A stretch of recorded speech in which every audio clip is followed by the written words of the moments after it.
In this lesson, we will see how to create our models. Now, these models in my application, I have a folder here called as models. Inside that, I'm going to create it, but it is quite possible that in an enterprise class application, you might be having your models in a separate DLL. Fine.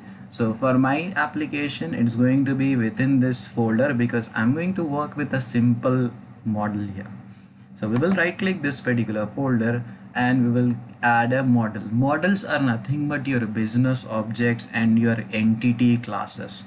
Fine. Whatever entity classes that your application is going to work with, whatever business logic that should be present in your business objects, that should be the part of your models. So we will first add a model, then we will also create a service that will allow us to perform CRUD operations using that particular model. So let's add a model here. I'll right click this models folder and I'll select add class.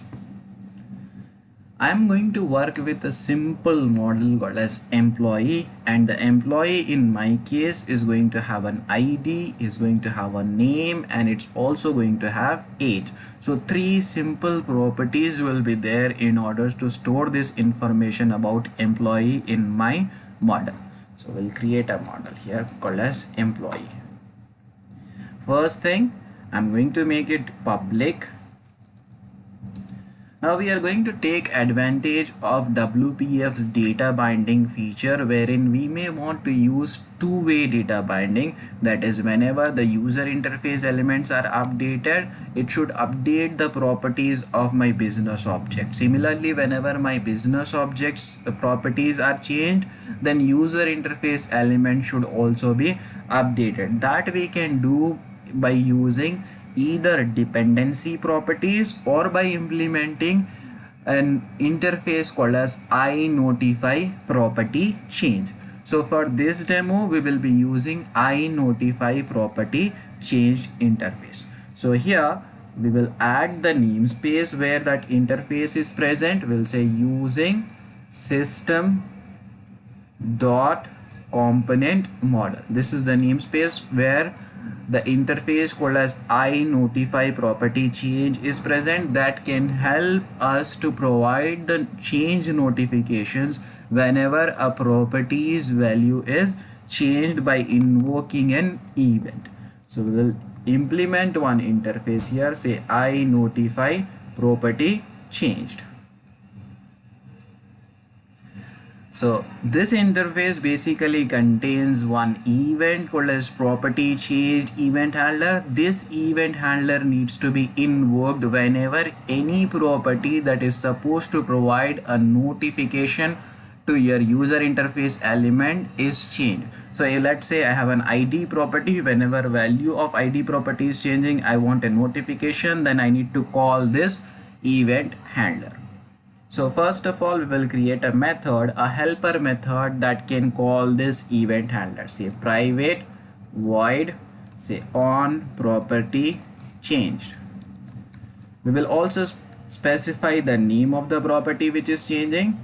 So property name.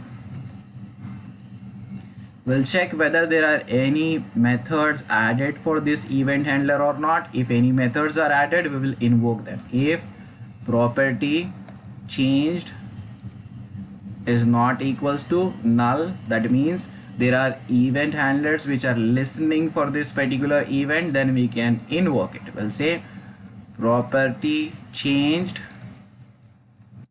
and the current object we will pass as sender, and we will also pass an object of property changed event args with the name of the property which has been changed. So property name we will pass here. Now we can go ahead and create our properties because this class is now capable of providing notifications. So I'm going to create a property to store the name of ID, name and age. Three properties I'm going to create to store this information. So we'll say property ID. Similarly, one more property. This time it's going to be a string property, and the property will store the name. So we'll give it a name. One more property I need to store age. So once again integer, say age and age. Now whenever the values of ID property is changing, name property is changing, as well as age property is changing, I need a notification to be given to my user interface controls which are binded with ID, name and age. As you're already familiar, whenever you assign some value to a property, the setter will be invoked. So from the setter, we will call this method which invokes our event here. So we will say on property changed, the name of the property which is changing, ID property. So whenever a new value is assigned for ID, we will invoke this event by indicating that ID property has now changed so that my user interface elements can also update. Then down below here, for this one also we'll say on property changed, this time name, and once again for age also we'll say on property changed age.